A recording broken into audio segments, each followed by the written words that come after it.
But the point is, like, I think that like the flailing and the sort of cruelty of the Zionist project in this country, and how quickly like both parties and like our entire government is like getting on board with just trashing all of our civil liberties and constitutional freedoms in service of protecting the reputation of this fucking pariah state that nobody wants anything to do with. I saw something Ali Abunimah posted the other day about how difficult it is getting for Israel to get anyone born in the West to make aliyah to Israel. Like anyone educated. Like, it's like the only people who move to Israel are from like former Soviet states, and they don't want them. But like they're experiencing a huge brain drain, and they're not meeting their quotas because of how rotten and evil their fucking country is. The fact that nobody wants to live there, and it also just sucks to live there. Yes, like that is like, you know, Ethan Klein, before he became what he is now, when he had to live in Israel to like marry the first girl who ever touched him, he would constantly complain about how much it sucked and how excited he was to leave. Matt, I know he's got smoke with you. Felix, I know you're aware of him, but I just got to ask, who the fuck is Ethan Klein? Ethan Klein is a famous... He's a famous YouTuber.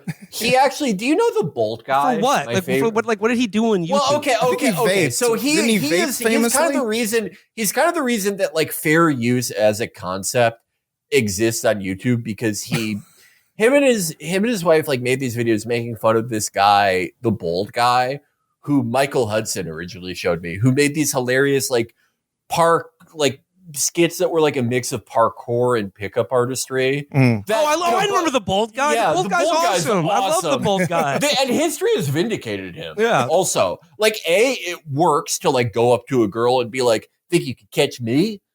Like, I've put up Wilt Chamberlain numbers doing that. And second, you know, he's a way better person than Ethan Klein, it turns out.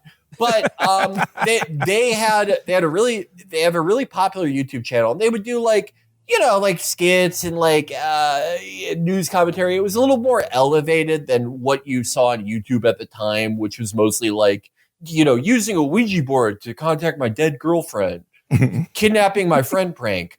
And he was sort of like a vaguely left liberal guy, if they talked about politics at all. He had sort of a reckoning with his quote unquote like edgelord past. Though I do think people did show me a bunch of videos of him like saying the N-word also. Yeah, it's crazy. I don't, you know, he did. Maybe it was, but he did like 30 minutes just on me on his show like a couple weeks ago, to, you know, just trying to get me fired from a job, trying to call me a token Jew.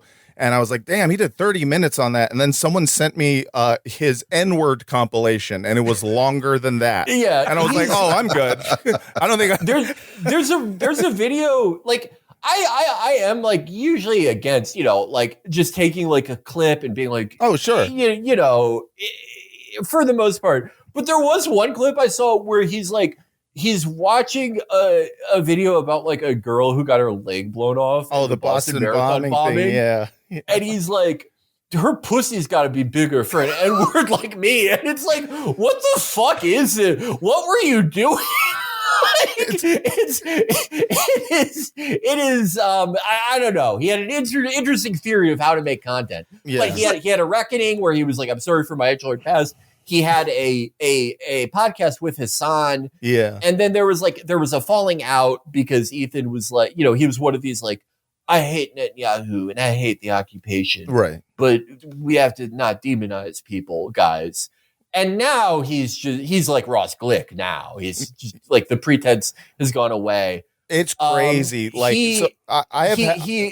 But he is like an incredibly, before this, he was like an incredibly foundational and like very popular YouTube figure. And one of the most well remunerated. His wife, who is the one who's like, she's always like frowning and dressed like Pootie Tang on their show. They made this clothing brand called Teddy Fresh, and their logo is like, you know, like a teddy bear that's cool.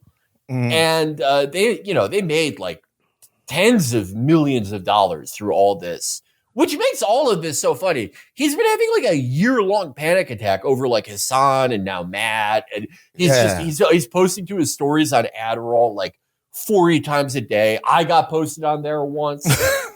I wanted to tell him that I've like lost a lot of weight since then, and I was abnormally fat that year, and I want to do reshoots of that. Dude, yeah, he fucking.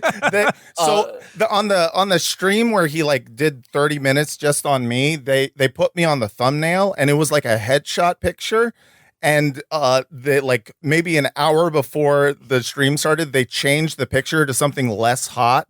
And I realized that like, oh, this is like they're so petty that they didn't want me to look too hot in the thumbnail. And every time, like, this guy is like obsessed with Hassan in a way that like I said, like all I see from him is him whining about Hassan or his live-in nanny. One of my favorite like psychotic, just like your kids haven't had dinner story posts I saw from him. Mm-hmm. It was like a screen cap from a video of Hassan where he's like in a bathtub. Mm-hmm. And it's like, he's like, oh, you know what? His glasses are fake. They don't even have prescriptions in them. he's like Mr. Skin for Hassan. Yeah. There's so many like near nude videos of Hassan that I would have never seen before if not for Ethan. And he's like, look how stupid his cock looks in this. Yeah, he wanted to be Mr. Hands for Hassan, but he ended up being Mr. Skin. So, I only kind of became aware of him after October 7th when he, I had like kind of seen the face before, but I didn't really know who he was, and I knew he had this. We've met before, haven't we? As a matter of fact, I'm there right now. Yeah, well, the weird thing about him and I is that we both went to UC Santa Cruz at the same time. We're both the same age, and like we're kind of just like I'm just a version of him if he had not married an Israeli. I think I think we were on a birthright at the same time.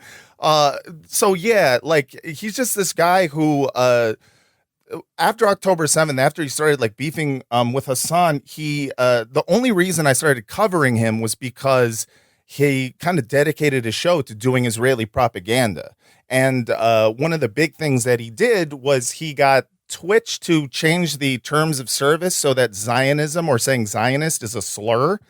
And, for me, this is something we cover a lot on Bad Hasbara is, people using the like institutional muscle of the ADL in order to, stop people from being able to express their free speech about Zionism, which is not a slur. It is a concept. It is a belief structure that people do believe in and has political and real life consequences. And they proudly claim. Yes. And people, proudly are proud Zionists. So it's fucking ridiculous. And so I started interviewing people who he had actively been targeting.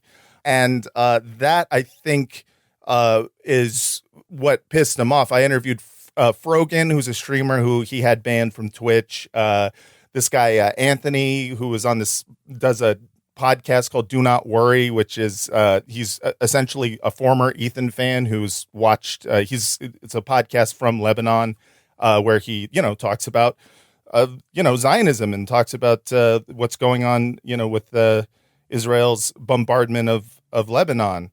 And I had Hassan on, I had this guy Bad Empanada on, and I think that just drove him over the edge because Bad Empanada is just like kind of an internet troll who doesn't give a fuck. And like, he just, that guy goes hard. He goes real hard. He really, truly doesn't give a shit.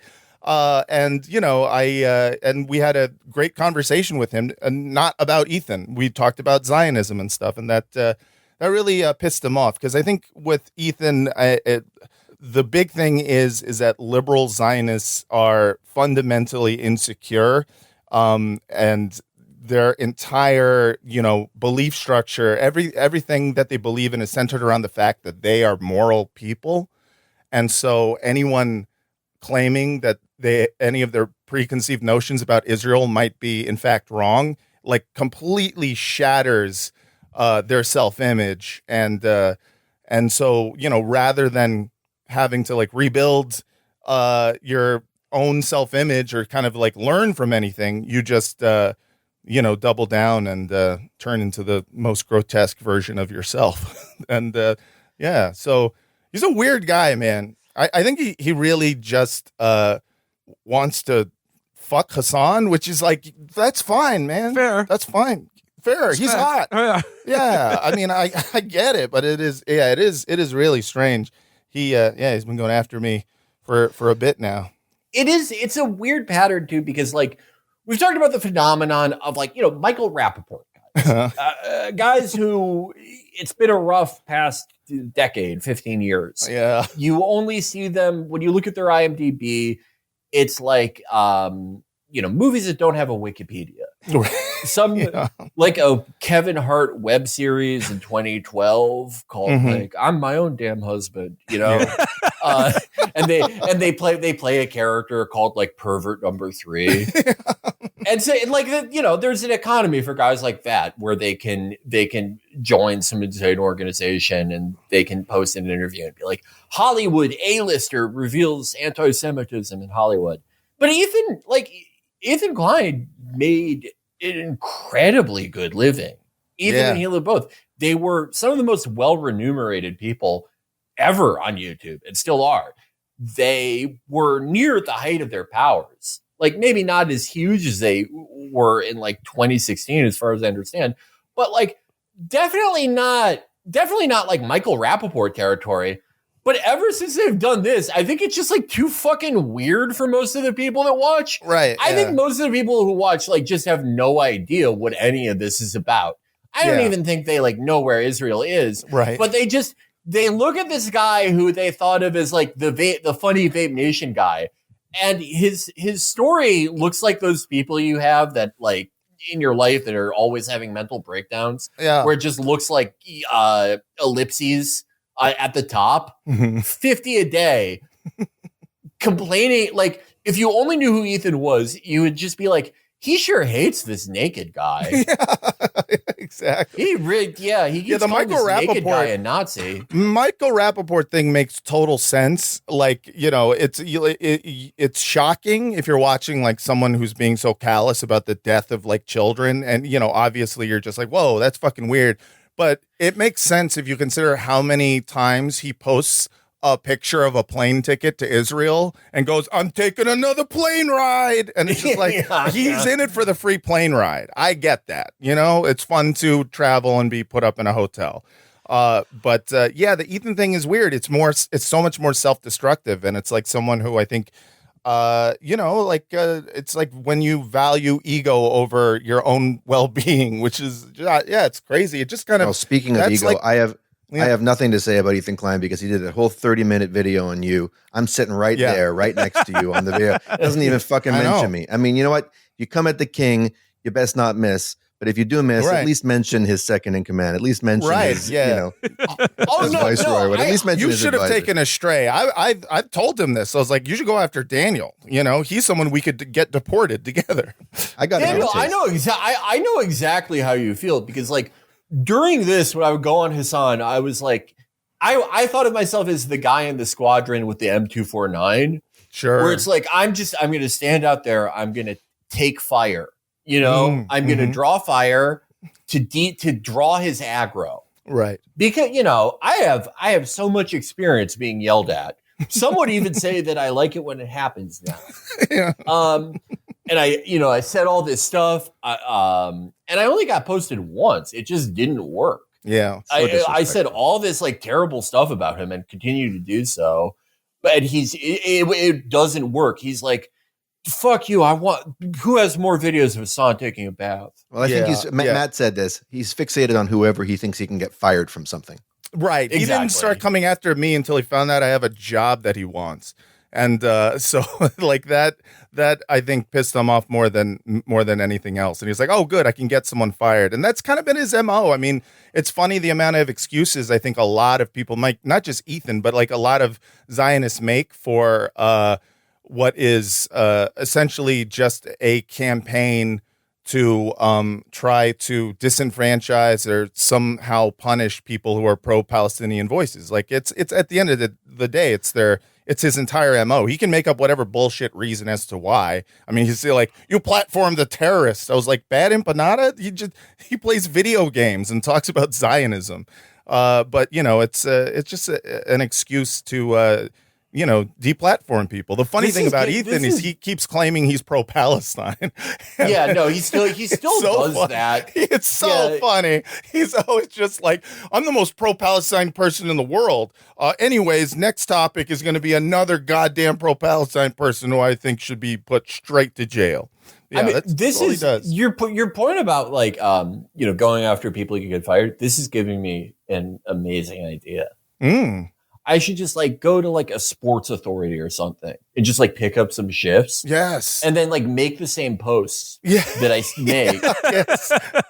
Yes. And just like get fired from that one because it will like, it will just take up their attention entirely. Like the act of getting me fired. I'm doing 60 posts in a row on my Instagram stories, adding Dick's Sporting Goods and sharing posts with them. That'll get their attention.